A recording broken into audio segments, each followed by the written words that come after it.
Welcome back to Beyond the Uniform. I'm Justin Asiri, and my goal is to equip members of the armed forces and their families to succeed in their civilian career.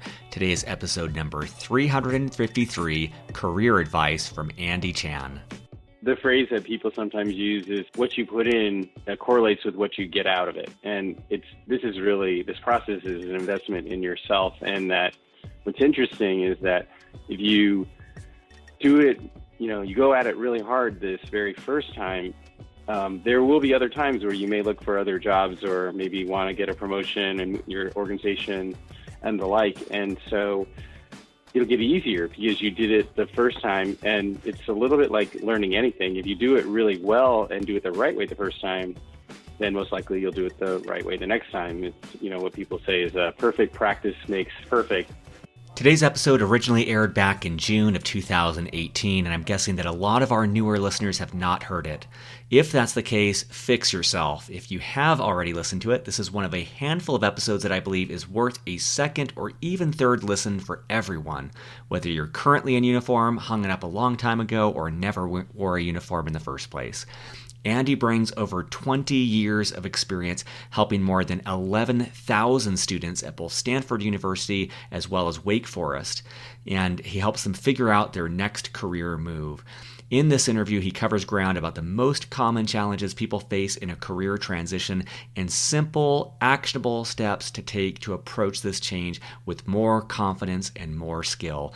Andy packs in so much incredible information in a very short amount of time. I hope you enjoy it and benefit greatly from his advice.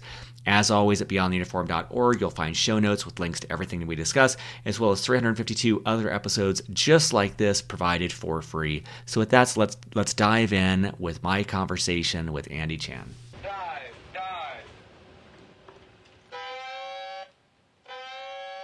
Well, joining me today, normally in Winston-Salem, North Carolina, but today in Menlo Park, California, is Andy Chan. Andy, welcome to Beyond the Uniform. Hi, Justin.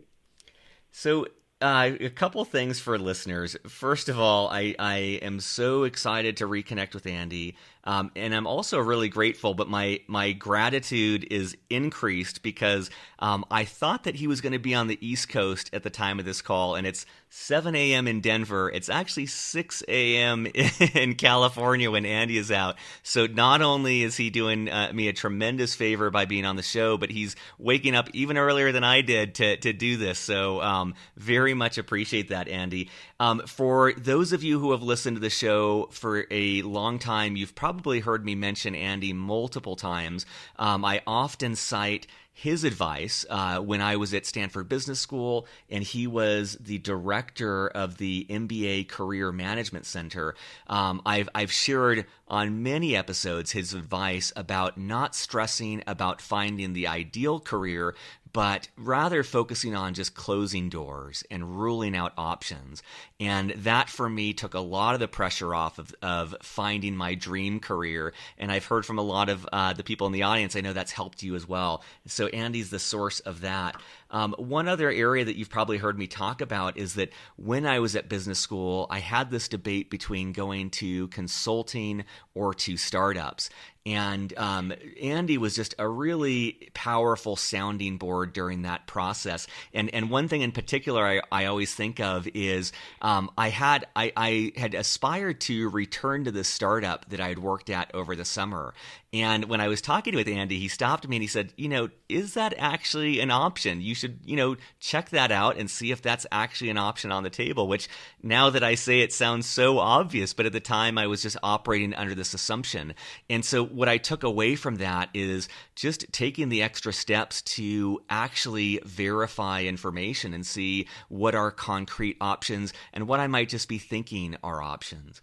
And so, Andy, I just want to say thanks again for joining me, and really excited to reconnect on this. Yes, I'm really glad to be able to speak with you just in general to catch up, but also to be able to talk about these topics. Awesome. Well, maybe to set the stage for listeners, I already provided your bio, but could you explain more about the work that you're currently doing at Wake Forest? Sure. I have two different roles at Wake Forest. One of them is related to thinking about the changing world of work and how to help students of all ages be career ready, and how to help them navigate the process from being a student, being in college, whether it be, again, a college that's whether you're an adult student or whether you're an emerging adult. Either way, trying to help them navigate that successfully and being prepared for the changing world of work. And then the second piece is thinking about how to help our university be innovative, and how do we make sure that we're keeping up with all the changes that are happening in higher education, and making sure that as higher education changes, we are continue and remain to be one of the top institutions in the country. That's great. And between your time at Stanford and Wake Forest, you've been doing this sort of work for a long time now, and I just wanted to put things in perspective. Do you have a sense of roughly how many students you've seen or have kind of passed through your tenure during your time at Stanford and Wake Forest? Yeah, sure. While I was at Stanford, I worked there for about 9 years, and then I've been at Wake Forest now for about 9 years. Between those two tenures at those two great institutions, I've probably overseen the advising and coaching efforts for about 11,000 students. And then prior to that, I actually had a business career where I worked in consulting at Bain and Company in consumer product marketing at Clorox, and then also was either part of the executive team or the CEO at several high-tech education technology companies in the Valley. That's awesome. And for listeners, you'll understand why, given that wealth of experience, why I was so excited to have Andy on the show and just kind of apply that lens to some of the questions that I get from people on active duty. And so maybe to start, Andy, I'd love to know, given those 11,000 plus students that you've seen going through various transitions in their life, maybe it's from high school to college, or maybe it's from grad school to beyond, but people getting, new careers and new directions. What are some common challenges that you see people face in deciding on a new career direction? That's a great question to start with, especially because I do think that there are some things that a lot of people who are searching for the ideal direction or for just a great job of some kind, I think it falls into, I had three different categories, of which the overriding, I guess, umbrella concept is that I think most people have a mindset or an attitude about thinking about their sort of career process that is either a little bit inaccurate or one that holds them back from being as open-minded or as being as keeping the possibilities out on the table. So let me describe those three things. So first is this concept of the mindset of having a scarcity mindset versus an abundance mindset. So I think what happens sometimes with people is they think about themselves in a way that I only have these few things, these few strengths, these few capabilities, these few experiences, so therefore I am not qualified. So therefore, it's going to be hard. So therefore, why should I try? So all of a sudden, their energy is in a very discouraged place. And it's difficult to be in an abundant place because I think at one hand, some people want to be humble and they don't want to be sort of claiming something they don't have. But the number of people I meet who oftentimes when I hear them talk about their background, what they do know, their experiences, and their desires, their dreams are much bigger, and they're actually, the possibilities are much bigger. And so if you have this mindset of abundance, oftentimes when I meet someone, I'm oftentimes trying to both encourage and speak into, given what they've done, here's what's possible, where oftentimes people don't almost realize it themselves. So their confidence grows just if they can have that restatement as to what is possible. So one of the reasons why I bring this first thing up is it is really helpful sometimes to talk to someone outside yourself who is an encourager, who is not, sort of blowing you smoke and making you believe things that you can't do, but someone who actually has some grounding in the possibilities that help you move from one place to another. So even if temporarily you might go for a short period of time to some kind of executive coach, one of the things you actually might want to just get a sense for is they seem like the kind of person who's going to be encouraging and positive to me to help me believe how I can have new doors open, and also how I might be able to package what I do up in a way where it's accurate as to who I am, but also it restates in a way that shows all the possibilities. So that's the first thing, a mindset of abundance versus mindset of scarcity. The second thing is that's great, and I'm excited about the other two. I love that first one. I think abundance is something on my mind a lot. Like I've been new to this concept of scarcity versus abundance, and I forget where I'd heard it. It was probably on another podcast, but they were just saying that the practice of gratitude is one of those ways to cultivate a mindset of abundance. And so just literally every day, I've tried different ways, but every day, whether it's writing down 3 things you're grateful for or texting a friend something you're grateful for, I think that's a very tangible way to start to cultivate this mindset that there is so much abundance out there rather than just fighting for scarce resources.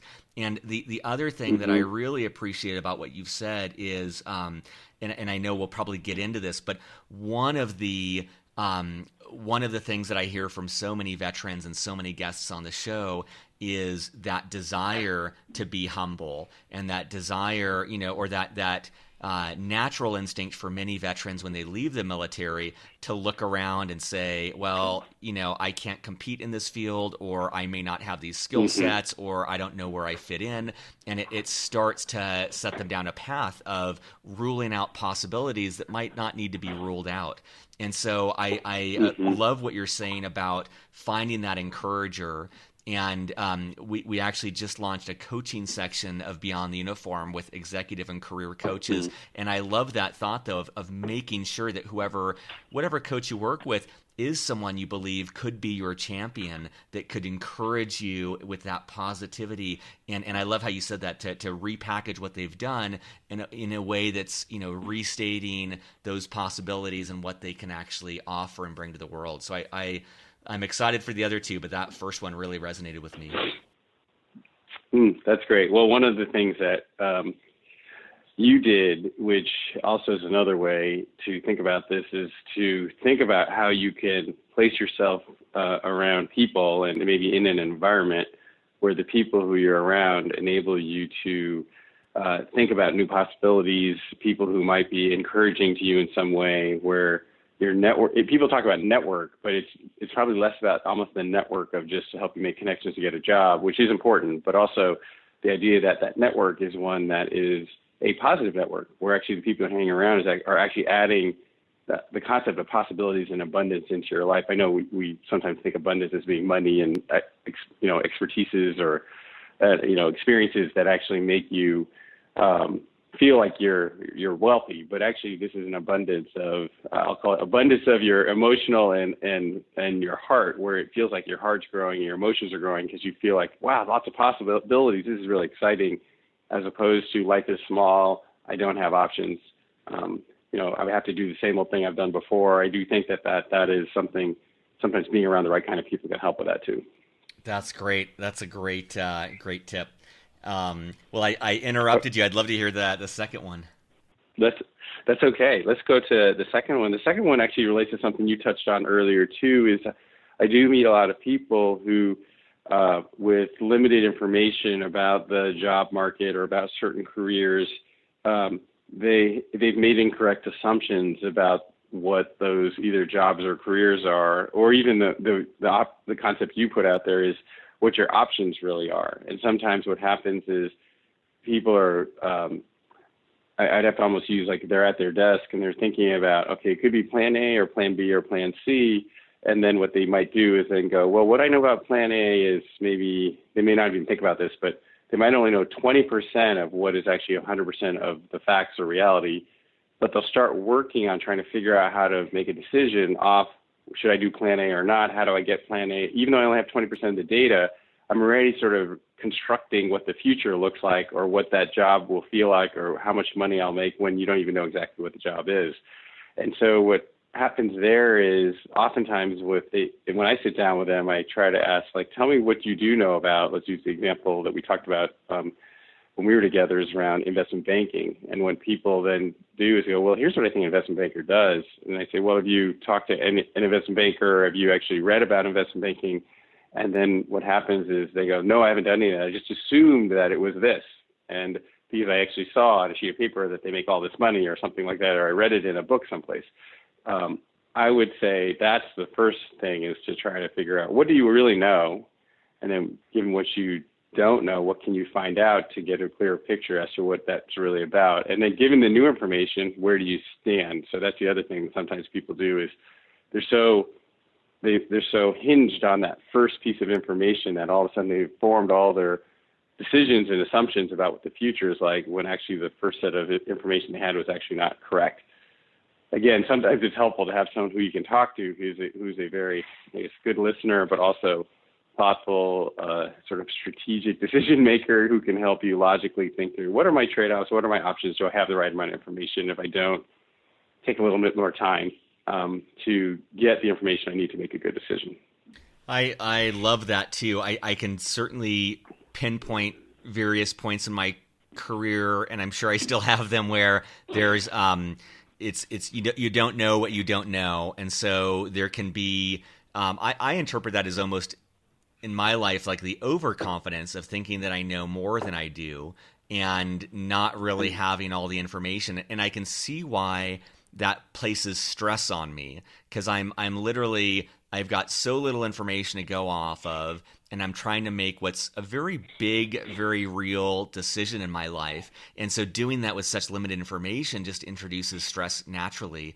And I appreciate what you're saying about, again, having that neutral third party. And I think that coaches are great for that, but someone just to listen and to spot those blind spots and to see where we're making those assumptive jumps that might not actually be accurate.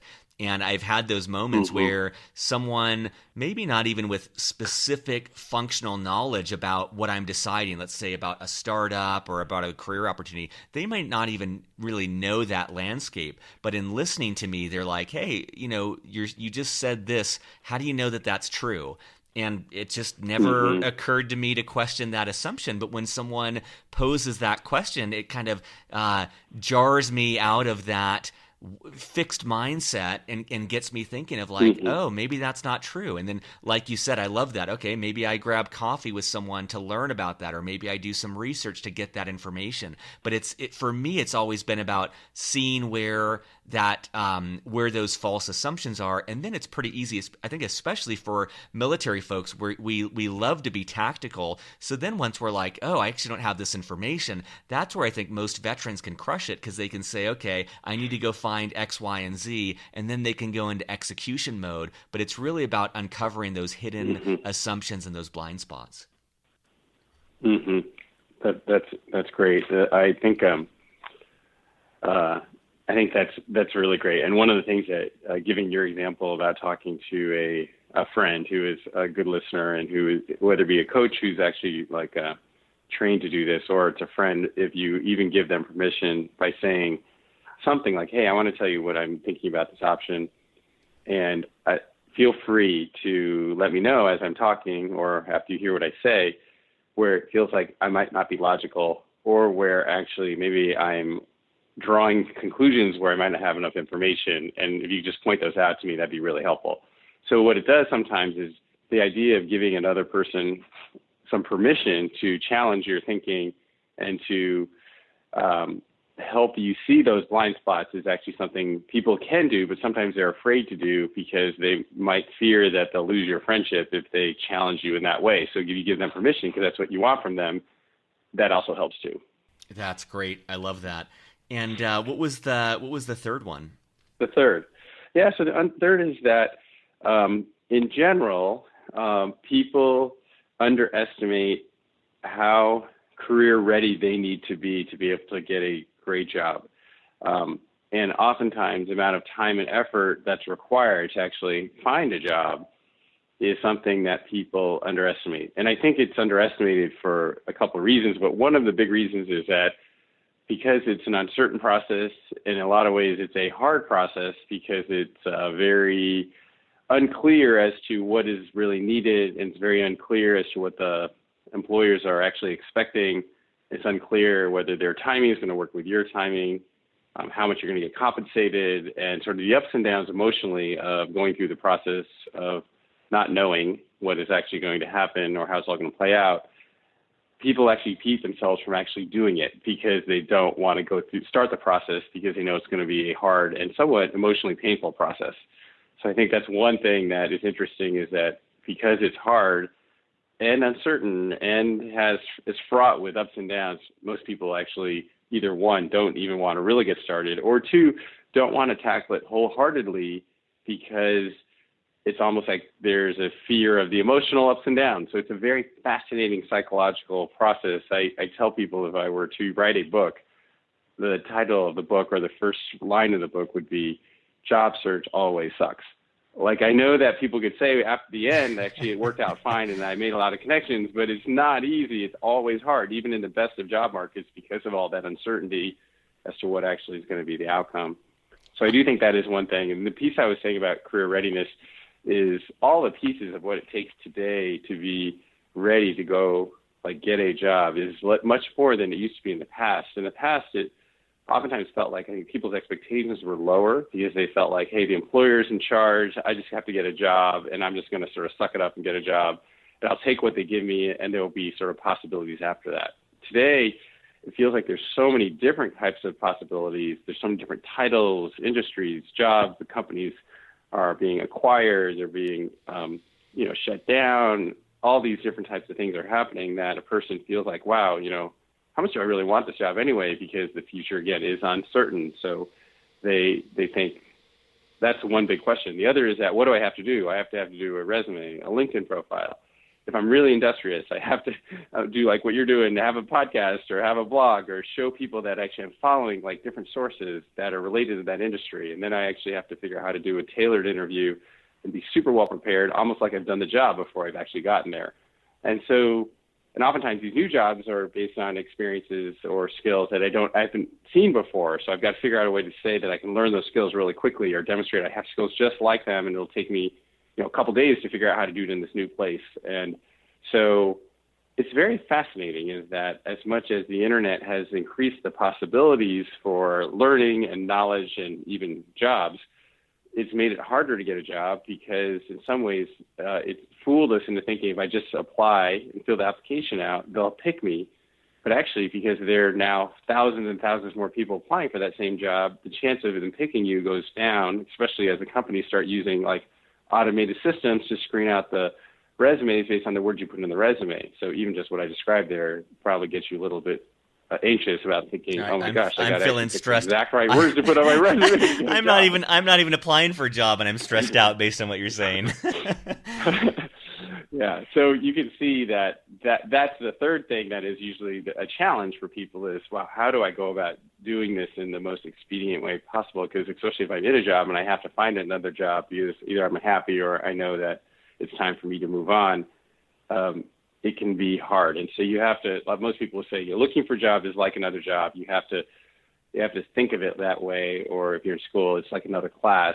And I'm usually not getting credit for this other class. So I've got to find a way to make it just part of my regimen. I might have to sort of give up something for a little while, maybe my binge TV watching, or maybe something that I'm doing that's fun for a short period of time so I can really invest in this process.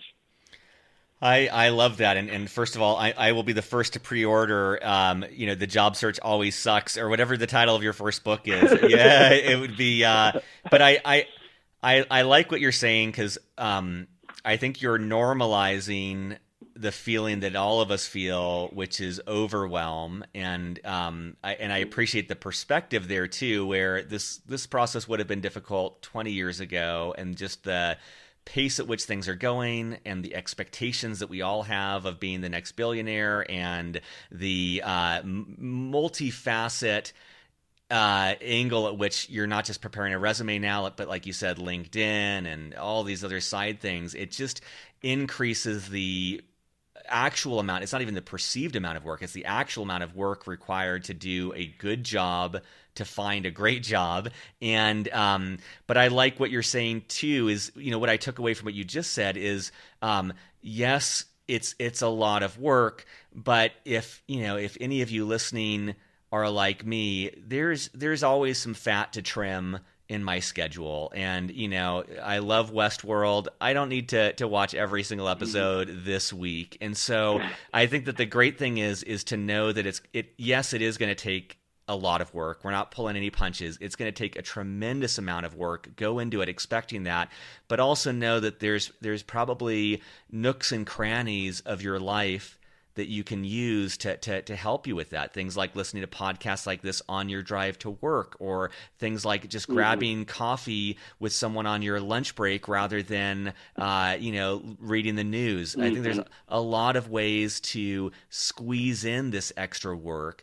And I also appreciate what you said there, Andy, too, is it is finite. You're not permanently giving up TV. We're talking about blocking off, months of your life or weeks of your life to really focus on that.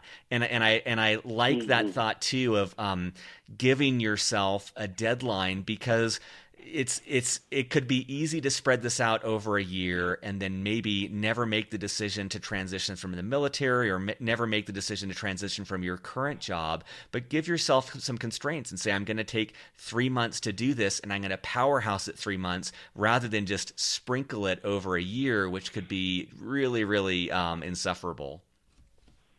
The phrase that people sometimes use is, what you put in correlates with what you get out of it. And this process is an investment in yourself. And that what's interesting is that if you do it, you go at it really hard this very first time, there will be other times where you may look for other jobs, or maybe want to get a promotion in your organization and the like. And so it'll get easier because you did it the first time. And it's a little bit like learning anything. If you do it really well and do it the right way the first time, then most likely you'll do it the right way the next time. It's, what people say is perfect practice makes perfect.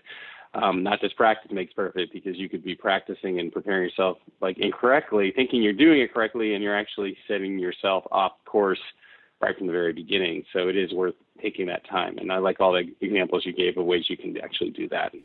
I love that too, and that's something I've said on the show before. Just in my case and my classmates' case from Stanford, realizing in today's environment how frequently we shift jobs and roles. And so I love what you're saying is this is something that you're not going to nail this, get your job, and that's it for the next 40 years. Most likely not. And so develop this as a skill. It's worth investing this as a skill, because you're going to do this dozens of times over your career, your civilian career.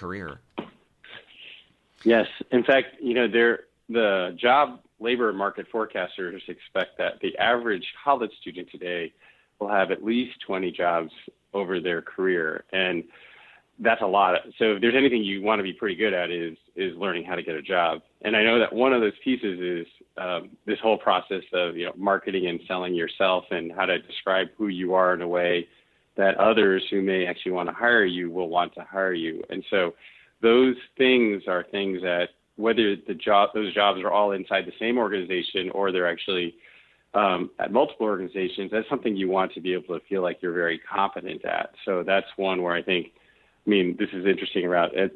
In your first question, one of the things as to why I do the work that I do is that, for long enough, we've all sort of expected colleges are supposed to help you with this process, but it never has really been the mission critical part of the educational process. For whatever reason, different schools didn't really invest in this in a really mission critical way. So I've really been on a path to try to figure out, how do you make it mission critical at higher education institutions and help students be more prepared than ever, because of the fact that the world of work is becoming so dynamic, and it seems to be moving more quickly and more competitive.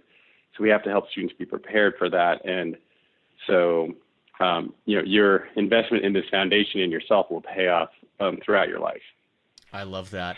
And I just want to check in real quick. I know I had sent the calendar invite to wrap up in the next 3 minutes. Do you have another 5 or 10 minutes to go long, or do you have a hard stop? Yeah. Okay. I can go for another 5 or 10. Okay, great. So I had two other questions. I had a lot of other questions, but I had two in particular. So one that let me just put these both together. The things that are most prominent on my mind for listeners is first of all, how to start narrowing down options. People come, most of the people I speak with in the military, they're coming out to a very wide landscape of potential careers. How do they better understand what's out there, and then how do they start to gain the confidence to actually choose what to pursue? That's one question. And then a second question is based on what you had just said of packaging my background so that an employer understands it. And if you have any advice on ways to start to tell one story in a way that will resonate with the hiring manager, or especially for people listening, how to be someone on a submarine in the middle of the ocean and explain how that makes me the perfect candidate for investment banking or consulting or whatever the job is that I'm applying to. And so I would love any thoughts you have on either of those. Great. So let's see, in terms of just thinking about options and how to begin to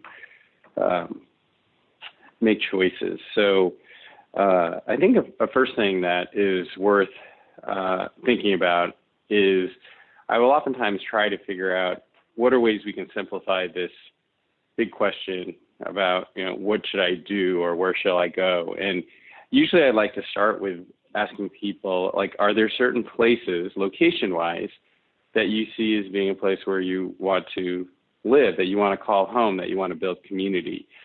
And what's hard is that a lot of people will say as an answer is, I will go anywhere if I can find a good job, wherever that might be. And then I'll name some place that has a reputation for being a not so nice place to live, and they'll go, oh, well, I won't go there. And then I'll name a few other places. I won't go there either. And I'm like, well, you just said you go anywhere. And I said, well, I won't go to those places. So then I'll say, well, that means you do have some places that are actually preferential that you'd really like to go to. And they go, oh, okay, yeah, now I would rather go to name 2 or 3 cities. And I say, let's start there. So at least now we've done what you described, which is sort of what's in the bucket or what's in the circle and what's outside the circle. And I know that you could say, well, the circle is sort of gray because or the lines of the circle, I'd be willing to go outside of these places if I could find something good.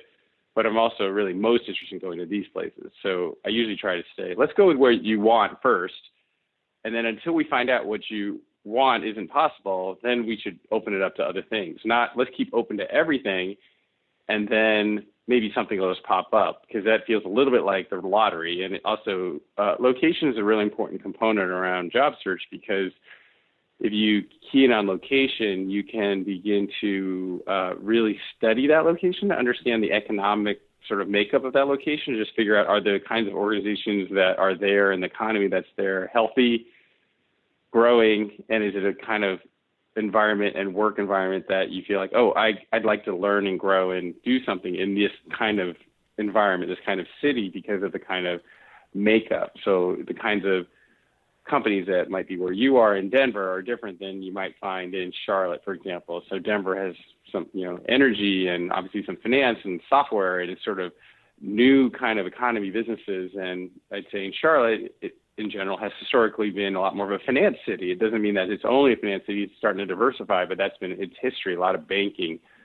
And so that's a good thing to think about, is like, given my interest in my wiring, I could say I want to be in Charlotte, but I want to work in startup software companies. It doesn't mean there aren't any software startup companies in Charlotte, but there are probably way more out in Denver or in the Bay Area than San Francisco Bay Area than there would be there. So you just have to think about that a little bit. The second thing about location is that it also gets you in a mindset to think, am I willing to actually go spend a little time there? Maybe even take a week vacation or take time off so I can actually go and spend time and meet people there. Like that is the biggest thing, which you hear, that like close to 80% of all jobs are obtained through networking, where you referred into a company, did someone know you, when you actually went and talked to people before you applied for a job. Then when you applied for the job, the people inside the company helped make sure you got an interview and stood out among the 1,000 resumes of people who applied. That's the kind of thing that really makes a difference. And it's really easier to do that if you're in locale because people know you and they see you. I have this motto is that people hire people, not paper. And that what people think is if I just put everything on a resume and I do it really nicely, they'll just look at my resume and it'll be a shoo-in, I'll get the job.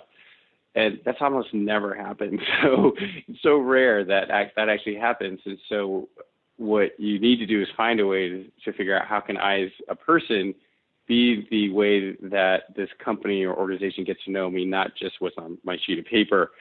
So I think location is one thing. The second thing that I think about is job function and the skills. So what are the kinds of skills that are required to do a certain kind of job? And you can read any job description, see what they are. And based on what you read, you can get a sense for, are these the kind of things that look like I'd like to learn or I'd like to do that I think I could do well?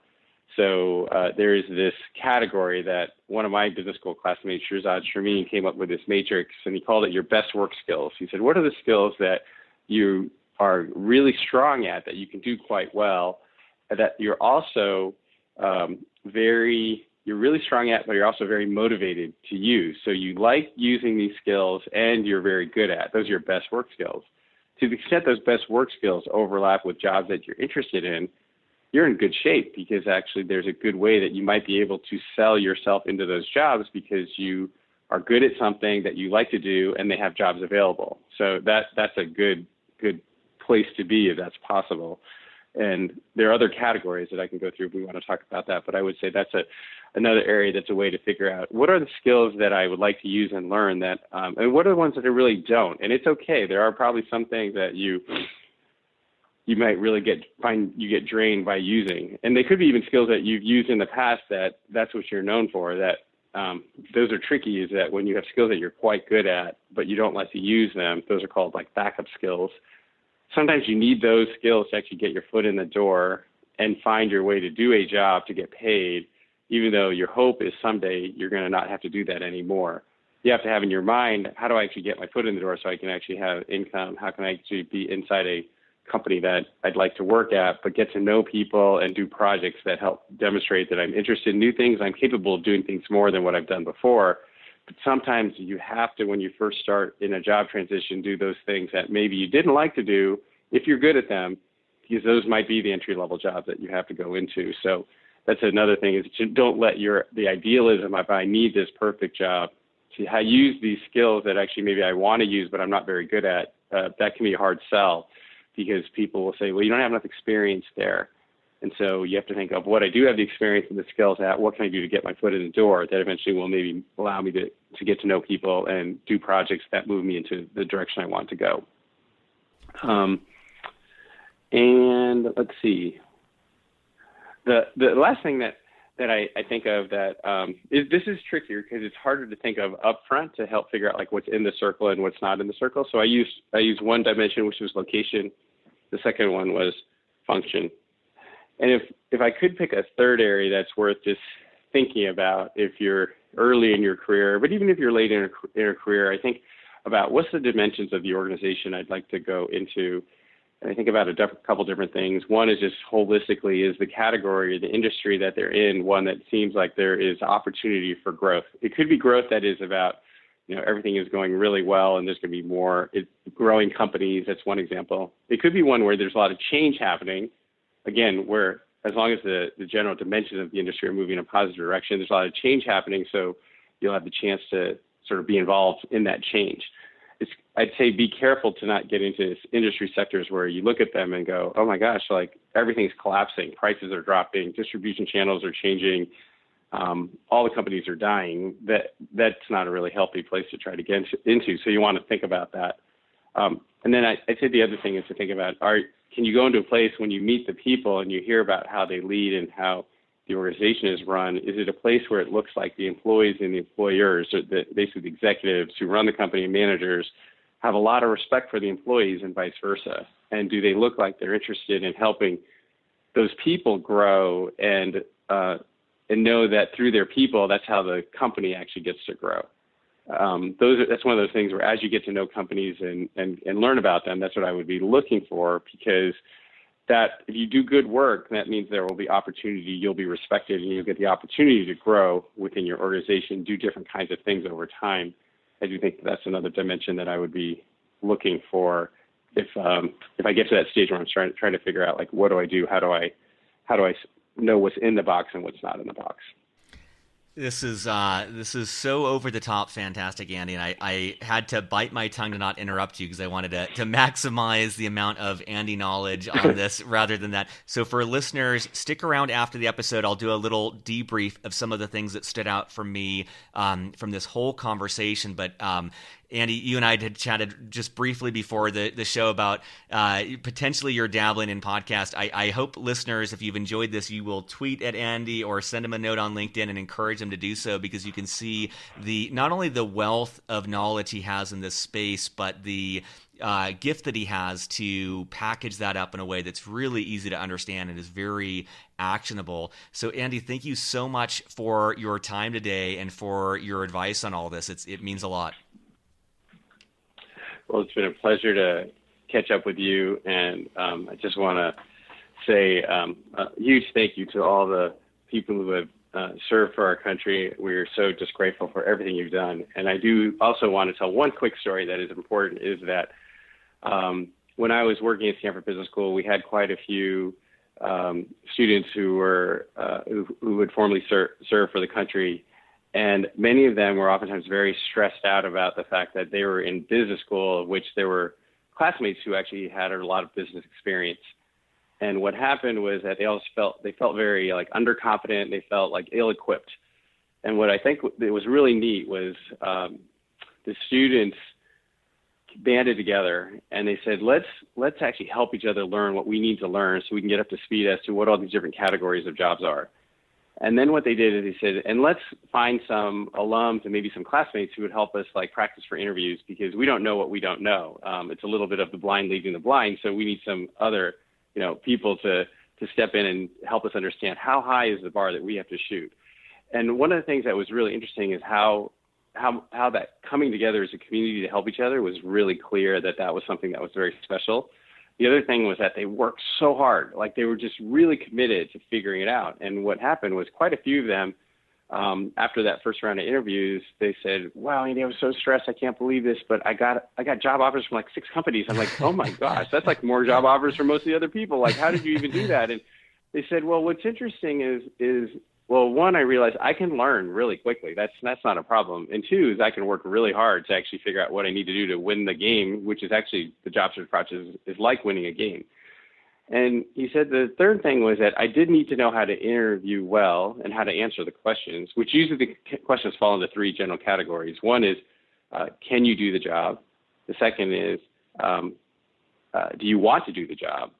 And then, so that's, will you do the job? So it's, can you do the job? Will you do the job? And the third one is, how well will you fit? So can, will, and how. That actually, those questions come from a friend of mine, Carol Gillette, who I worked with at one of our startup companies. She is an executive coach herself. And it is one of those things where if I know that I can answer these questions, then I said, well, what happened in the interview? They said, well, oftentimes they were checking off this boxes. I could tell, like, can I do the job? Will I do the job?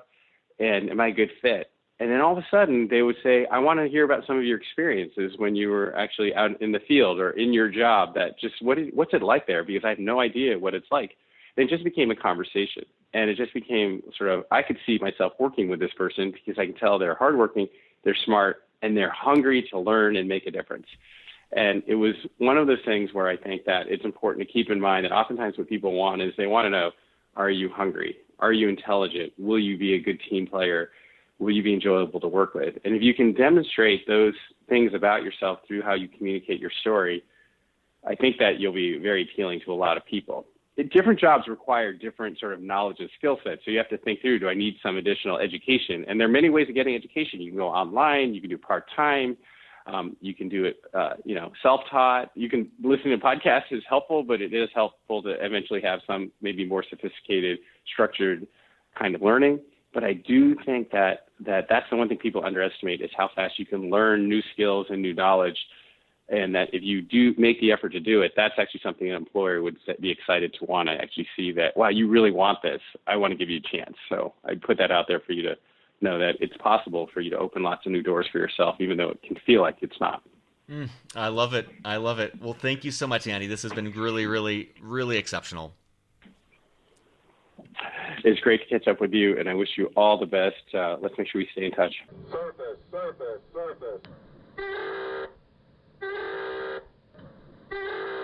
All right. So was I right or was I right? That was such an exceptional conversation. Give it another listen. Let it sink in. Share this with other people. Let's do a quick debrief of things I didn't have time to say on the show. First of all, Andy on Twitter is Chanfucius. That's also his LinkedIn one, Chanfucius. I love it. Very cool. You can see he really is the Confucius of career management. He's the oracle of this space. So just looking over my notes, one thing that's just kind of funny is when I'm doing these interviews, I jot down the timestamp for the little sound bite that I think would be great at the start of the show. And I've got like 15 of those for Andy. He had so many great, just really spot on sound clips that it was so hard to narrow down the one to actually use at the start. I love his thought. If ideally working with a coach, but if you work with a friend, make sure you give them permission to challenge your thinking and help see your blind spots. Oftentimes, when we share these questions or thinking with friends, the natural bias for me is to be supportive and not challenging. And so I love his thought that, before you start talking about your career, giving them permission, like, hey, let me know what I'm missing. Let me know the questions that I'm not asking. Let me know my blind spots. What assumptions am I making?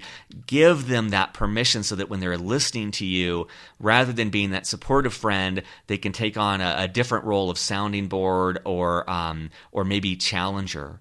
And that's one of the reasons I love coaching is that coach, that's their job, is to not be tied to the outcome, not be too emotionally invested in what you're doing, and they're giving themselves permission by the fact that they're working with you professionally to start to point out those blind spots. But if you aren't willing to take that plunge, make sure you give your friend that permission so they can do so. I love what he said. He said, what you put in correlates with what you get out of the job search. Invest in yourself. Go hard the first time. There will be many other times. It'll be easier because you did all this work the first time. So if you're listening to this and you're on active duty, or if you're listening to this, you're 10 years out of the military, but you're thinking of going for your next job, do it right this time. Put in that time. Put in that effort to practice to make it perfect, because it will pay many, many dividends times over in the years ahead. I love that Andy talked about people hire people, not paper. Make that step to get to know people, to get out from behind the resume so they get to know you as a person. And, Andy towards the end was talking about narrowing down a location. That applies to everything. That applies to the industry you're thinking of, the functional role, whether it's sales or ops or whatever that functional role may be. It applies to everything. So I love what he talked about of picking allows you to specialize. And I didn't want to interrupt Andy, but one of the things that I hear most often from vets is, I'm a jack of all trades, I'm a Swiss Army knife, I'll do anything. And if you've heard me say on the show before, that doesn't help me help you. When I talk to someone and they say, I'll do anything, I'll go anywhere, I can do anything, it's just not actionable for me. And I'm rushing to the next email, the next meeting, the next call. I can't help you in that moment. But if you listen to, I think it's episode number 176 or 177, Molly Laufer has a great soundbite where she says, I'm Molly Laufer. I just left the Marine Corps. I'm looking to work with health and fitness startups with between 50 and 200 employees in the Bay Area. Do you know anyone who can help me? Now, when I hear that, my brain goes into overdrive, and I start thinking of the 5 or 6 people that I can help her connect with, because I want to help her. And I think most people want to help you as a veteran. That's my assumption. So make it easy for them to help. help you. And one of the ways that Andy touched on that was by specializing, by picking a location, doubling down on an industry, doubling down on a functional role. Not only does that allow you to build up some expertise and start to really get to know that one space, but it makes it easier for people to help you. The other thing that Andy touched on is advice that he gave me at business school that helped me. He talked about mini tests. So he's like, once you've narrowed down an area, go there, visit, get to know people, get to know the landscape. And that's something you could do on a week of leave. That's something you could do on a weekend. And that's one of the pieces of advice he gave me at business school that I still pass on, which is do these mini experiments. Okay, my current hypothesis is that I want to work in a fashion startup with 50 employees. Great. How can I mini test that? Well, at Stanford, we had Wednesdays off, so I could take Wednesday and go and actually volunteer to work in a company. Or maybe I could do coffee chats with someone. Or maybe I could read a book about that space. Find tiny ways to get more data to validate that hypothesis. And so that's another thing that I didn't want to interrupt Andy on, but I want to make sure I shared. Another thing that stood out to me, he talked towards the end about one of the dimensions to look at is the dimensions of the organization you'd like to go into. And he's talked about, is it an industry with opportunity for growth or for change? So, if you're thinking of going into inkjet printers as a business, there might not be a lot of growth there. If you're thinking of going into traditional newspapers, at least at the time of the recording, maybe not the best industry to go into. If you're thinking of going into yellow cabs or owning a franchise in the cab industry, probably not an industry for growth. But depending on when you're listening to this episode, there's always industries that are starting to grow. They're starting to go through change. If you've listened to the blockchain and cryptocurrency interviews, people have different views on the volatility of that space, but there's certainly a lot of opportunity there right now. Drones is another space that at the time of the recording, there's a lot of growth around that. Machine learning and artificial intelligence, there's a lot of growth there. But you could look at it conversely, like where is there opportunity for change?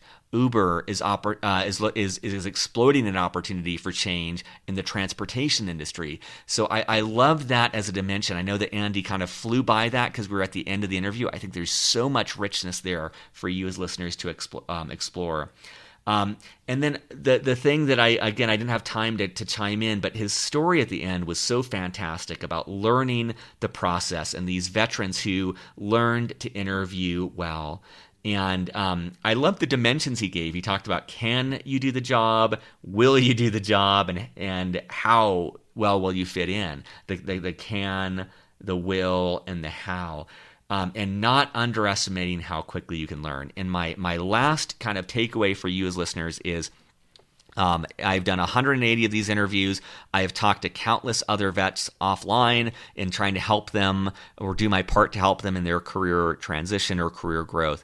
The one thing that I can say for certain is that every single person who served in the military, you are more likely than not fantastic at execution. You are great at the tactics, and your determination and stamina is unparalleled. And so what I have confidence in is that once you identify the career that you want, you will be unstoppable. Once you have clarity on the direction you want to go, then we get into the world that you own, which is blocking and tackling, which is breaking through walls, which is making whatever it takes happen to obtain that mission, to achieve mission success. I have no reservations around that. The piece of advice that I would give, based on my experience in interviewing veterans, is take the time to get to know yourself, to figure out what it is you want. As Andy talked about early in the interview, to challenge your assumptions, to see what you don't know, to see your blind spots, and to give yourself permission to explore options that you may have ruled out. So often I talk to vets that narrow in on government contracting or something like that. That may be the right answer, but there may be a better answer out there that you don't know about yet. So giving yourself time to have coffee chats, to listen to other interviews where you can learn about other career options out there. And coaching, again, is a great way to do that. That's why I added the coaching element to Beyond the Uniform. That's why I'm such an emphatic supporter of it. It is the most efficient way that I know of for you to get clarity around your values and your intention for the next step in your career, which may be just for 3 to 5 years. This is a repeating process. So find a way, whether it's through coaching or through some other way, to expand the options you're looking at and to really vet what would be perfect for you. And the other aspect that I would add to that is to, like, Andy said, don't underestimate how quickly you can learn. I would also add that, based on the interviews I've done, don't underestimate how much work it's going to be to not find a job, but to find something that is a calling, a passion, that is something that is going to light you up and energize you. You deserve that. You deserve, many of us, myself included, and a lot of people I talked to, many of us did not like a lot of the aspects of the military. I did not like nuclear engineering. And so for me to just by default leave submarines and go to a civilian nuclear power plant, it's not doing justice to my family. It's not doing justice to myself. It's not doing justice to the military community, because I'm not going to be able to help out people, find their ideal job. I'm not going to be able to help out the veteran community by furthering our presence in the civilian workforce. So my final piece of advice is don't underestimate how much work it's going to take to find that job, to really spend the extra months and the late nights giving this the attention it deserves. But as I said previously, if anyone can do this, you can. You have the energy, the drive, the determination, the skill set to make that happen.